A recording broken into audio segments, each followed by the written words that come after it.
Welcome to a new edition of the Neon Jazz Interview Series with Grammy-winning jazz pianist and composer Lennie Moore. He opened up about his newest 2023 CD called Mentors. It has been decades that he wanted to do a big band album, and it's here. Several years ago, he was thinking back on all the mentors he had in his life who helped to shape and influence who he was as a composer and artist. This album pays tribute to all of them. For decades, he has been a proven force as an accomplished composer, arranger, and orchestrator of music for video games, commercials, film, and television. We cover his well-accomplished life and music. Enjoy. But yeah, we're doing good. We're getting a little radio airplay, which I really appreciate from everybody, and I'm happy to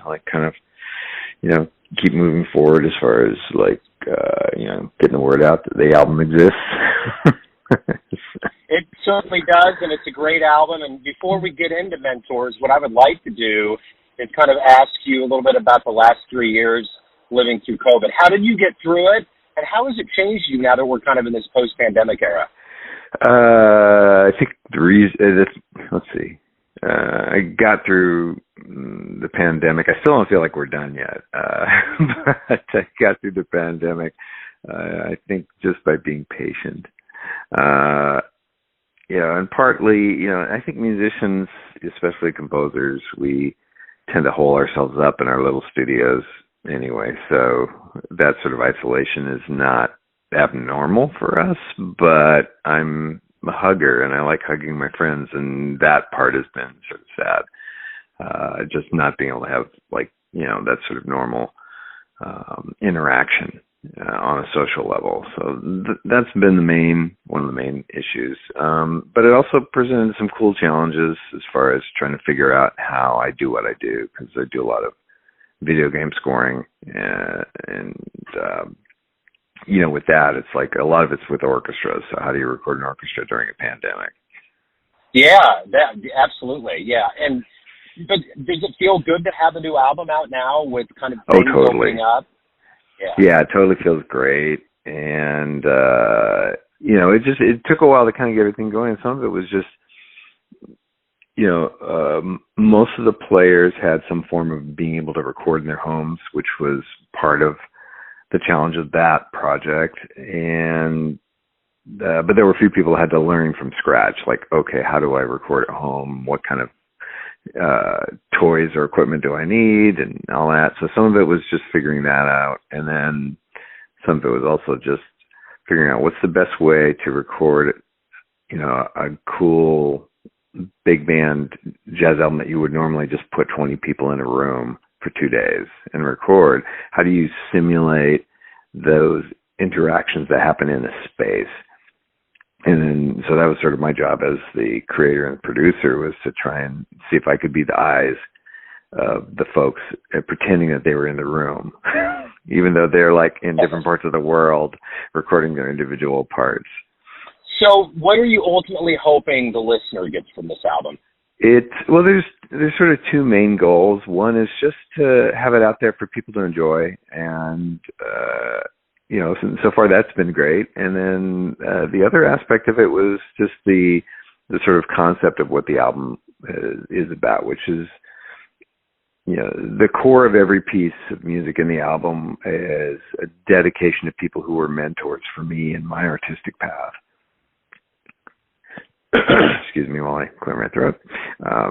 And along those lines, influences or people that were, former educators, teachers of mine, things like that, or just people that were sort of spiritual guides, so to speak, along the way. That idea of within an artist community that there's people that have been there before us that have, done great work, and just letting us know that we're not, out there all by ourselves, that we're, that there are people out there that can help guide us and point us in the right direction as far as, ways of just doing your thing, putting your creativity out there, and getting it in front of people to hear. So who have been some profound mentors in your life that's reverberated through everything that you've done? So several, like the first cut on the album is Manic, and that is dedicated to Weather Report, Steps Ahead, and Peter Erskine, as an example, who played drums on the album brilliantly, is somebody who's somebody that I've known because we've done media work before, where he'd been working on a feature film that I was involved in, and he just was playing brilliantly. And then we got a chance to hang out and talk, and I've done a few collaborations with Peter over the years, and when it comes to the inspiration of what Weather Report meant to me and Steps Ahead, is just Peter's sort of a central figure with both of those groups, but just the influence for me as an electric bass player of Jaco Pastorius, the great writing and performing from people like Wayne Shorter and Joe Zawinul, and how they approached what jazz composition was about, and all that stuff is definitely influential. As far as individual educators, the people like Ken Krantz was sort of like a local mentor when I was growing up in high school in Everett, Washington. And he was the supervisor for the arts in the school district that I was in. And he taught a composition theory course, and he also was the person that introduced me to wanting to learn electric bass. And he just went up to me and said, "I think you can do this." And that was like my main love as far as an instrument, was electric bass. So, and he was also a great writer of vocal jazz. So he's very inspirational, and just a really positive person. So there's people like that. And then on the music production side, which is really important to me, Arif Martin, who was a VP of music over at Atlantic Records, and had produced 800 albums or something like that, including a bunch of albums for Aretha Franklin, Chaka Khan, the first two Norah Jones albums. Just a brilliant record producer and arranger and composer, and he was somebody I'd met around the time I was at Berklee College of Music in Boston. So, that's like three examples of a couple of people that were really influential. Different ways. For some people it was just, encouragement, and for some people it was like Arif's record production and his approach to music production is just stellar. And then, just the performance and improvisational talents of folks like Weather Report and Steps Ahead. All of those influences add up over time. Talk to me a little bit about where you were born and raised, and how this journey into the music and jazz more specifically began for you. Yeah, for me, I was born in Central California, but we moved up to the Seattle area when I was about 7 years old, and so I pretty much think of myself as growing up in the Pacific Northwest. And my father listened to a lot of big band stuff, and we're talking 1930s big bands, so Glenn Miller, Benny Goodman, those kinds of things. So I had heard that form of jazz from the time I was a little kid, and then in things like junior high school and stuff, I was playing in the jazz bands and things like that. So throughout my schooling, we were touching upon that. And then I think it was like high school or something like that. Some of the first albums I ever bought, one of them was Chick Corea the Leprechaun, and I think there was a follow-up album. The one particular piece that really floored me was Humpty Dumpty with Joe Farrell on tenor, and Chick Corea's band. I think it was the album following the Leprechaun, so I was starting to hear more and more things, and I had been writing jazz charts from really early age. I always tell people, I got serious about writing when I was about 11. All through junior high school, I was writing little big band charts and things like that, and in high school, and when I got to Berklee College of Music, that's where I was really focused on developing my writing. and playing. And, so it kind of started early on, I think, just listening to some of the music that my parents listened to, and then participating in sort of like the school jazz bands and things like that. And just that joy of playing with other people and the interaction with other people. So I think it started there, if I can think it through. So over the years, making music and being a part of this industry, what's been the most satisfying thing about being a professional in this field? As a writer, it's the individual musicians and what they contribute to what I do. So in the context of this album, it's, I can write as clean of an arrangement and a composition as I can, but it doesn't really have any life until you put it in front of a player and see what they do with it, how they interpret it, how they take it further than what you may have imagined it could be.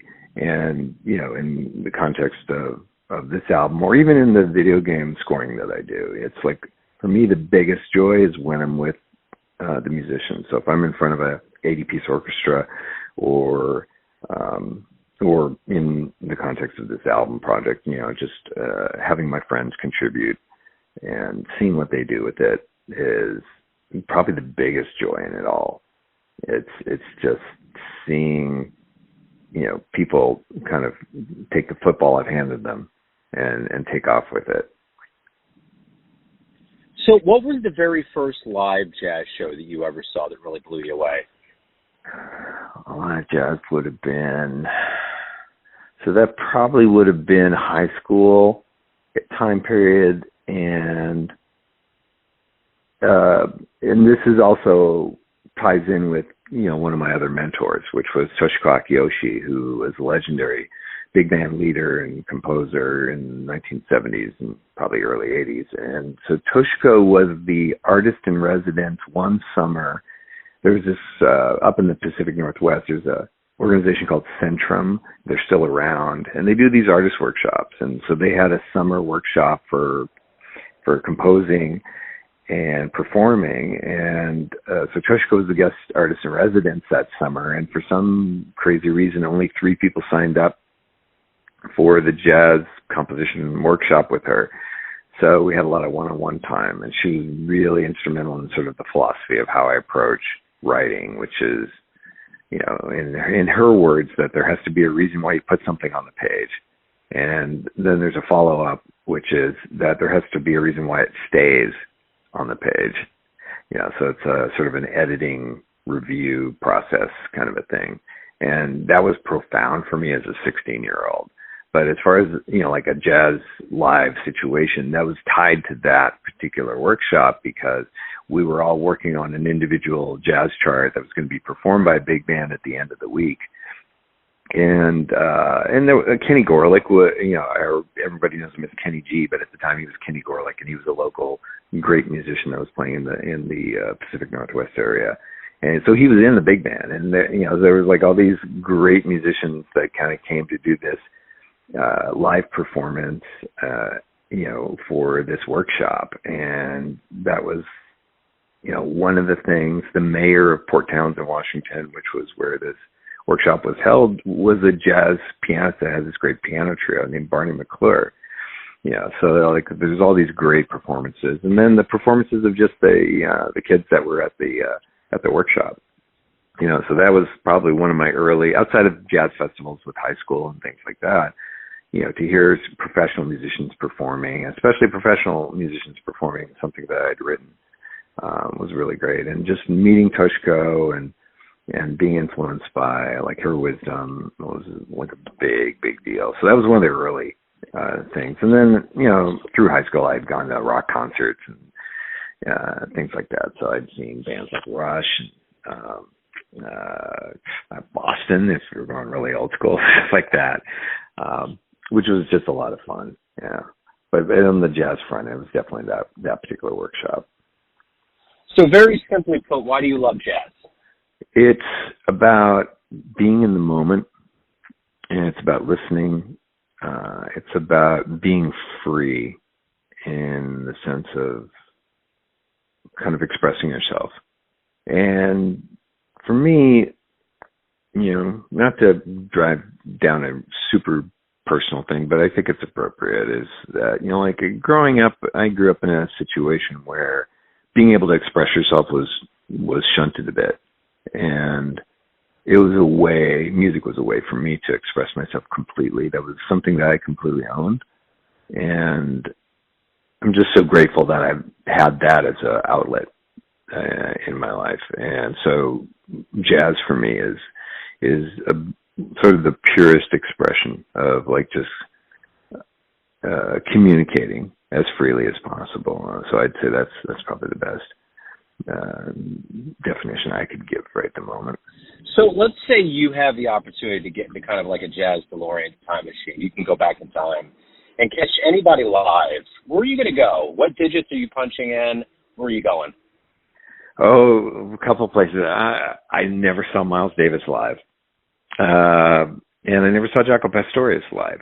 And so like being able to see Weather Report would be amazing, and being able to see, somebody like Miles, especially not my, like his 80s stuff they did with Marcus Miller was amazing, but I'd want to see the Coltrane Miles in the 50s, the quintet with Cannonball Adderley and Philly Joe Jones and Paul Chambers and those folks.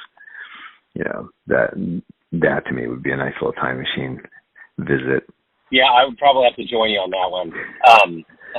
So do you have anything coming up as far as, as the year kind of expands out, promoting this album, anything in conjunction with getting it out there? I'm just, it's just about like sharing it as widely as possible. I mean, it's kind of right now, it's all over, every kind of platform you can imagine. So it's on Spotify for people that just like to stream things and those types of titles and those kinds of things. And it's also, the Apple Music Store and all that. And so it's just more sharing that and getting it out there, talking to people about it. And then there's a video game that I've been working on called Outcast 2, which is, like a crazy amount of music, 2.25 hours of music, very interactive. And that game we're getting close. They haven't announced when they're going to release it yet, but we're getting close to being completed with everything that we got to do on that. So that'll be coming out soon. And then there's other video game things that I'm scoring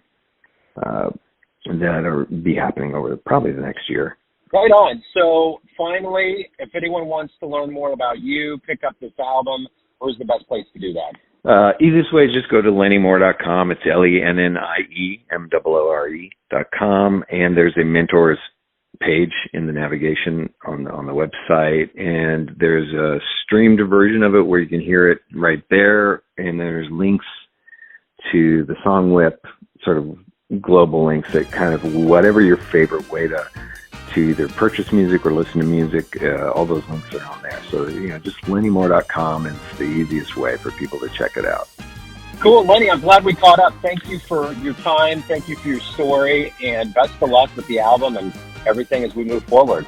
Thank you so much. I really appreciate it. I appreciate all the love I've been getting, and I really appreciate you and all the stuff that you're doing to get jazz out there in the community. It's an awesome thing.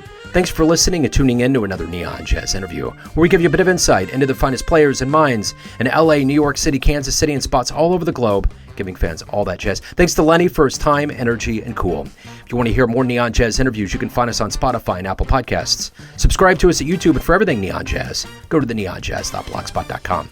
Until next time, enjoy the jazz, my friends.